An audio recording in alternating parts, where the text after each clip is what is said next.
I was already halfway out the back door when a voice I barely recognized as my own whispered, "What if you regret not trying more than you regret failing?"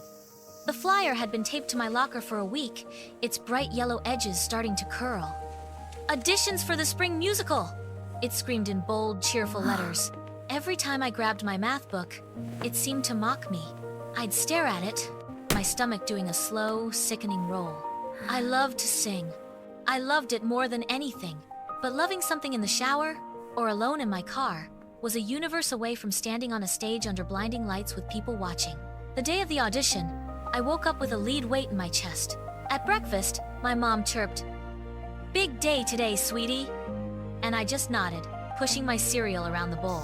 All through my morning classes, I constructed a fortress of excuses. I have a headache. I forgot to practice. I have too much homework. They'll probably just laugh. By lunch, the plan was set. I would hide in the library until the audition window closed. It was safe. It was smart. It was what I'd always done.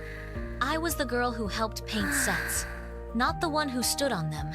But then, in third period history, Mr. Davies said something about regret. He was off on a tangent about historical figures and missed opportunities. "The most paralyzing human emotion isn't fear," he said, adjusting his glasses. "It's the specter of, what if? Years from now, you won't remember being scared. You'll only remember the chances you didn't take." His words hooked into me like a fishbone in my throat. I sat there, the clock ticking toward the audition time, and pictured myself at 80, a vague, wistful old woman saying, "I almost auditioned once." The image was more terrifying than any potential embarrassment. So, with legs that felt like they were made of wet sand, I walked to the auditorium after school. The hallway echoed with scales and nervous laughter. I almost turned around a dozen times. My hand actually pushed the heavy door open, and I slipped into the dim, dusty back row. It was worse than I imagined. The stage was huge and empty save for a single piano.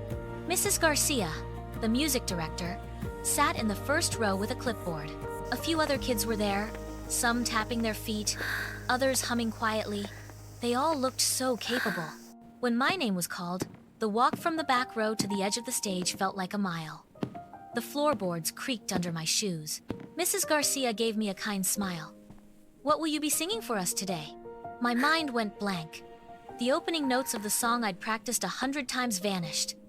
I stood there, mute, the silence swelling until it was a physical thing pressing on my eardrums. I saw a flicker of pity in her eyes, and that was the spark that ignited me. Not grace, not talent, but pure, stubborn defiance. I need a second," I squeaked. I closed my eyes. I didn't see the empty seats or the kind teacher. I saw my bedroom wall. I heard the rumble of my old car's engine. I took a breath that shuddered all the way down to my toes, and I began. My voice came out thin and shaky on the first line. It cracked on the second, but I kept going. I didn't sing for Mrs. Garcia or for a part.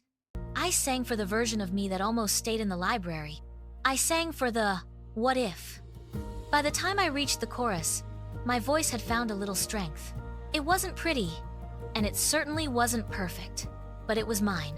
It was there, in the air, taking up space. The last note faded into the quiet. Mrs. Garcia made a note on her clipboard. "Thank you for your courage," she said, and her smile was different now, warmer, full of respect. The cast list went up 2 days later. My name wasn't on it. I scanned it 3 times, just to be sure. A familiar, old disappointment started to bloom, but then it fizzled out. It was replaced by something solid, something quiet and unshakable. I didn't win the part. I won something better. I won the knowledge that I could stand in the spotlight, even with trembling knees, and open my mouth. I won the memory of my own voice, flawed and brave, echoing in that vast room. I won the death of that particular what if. Now, when I see that bright yellow flyer still clinging to my locker, it doesn't mock me. It's a testament. A reminder that the outcome isn't always a trophy or a title. Sometimes, the victory is simply showing up, shaking but present, and discovering that the person you were most afraid to face, the one judging you in the back row, was yourself, and you can survive her verdict. In fact, You can prove her wonderfully, courageously wrong.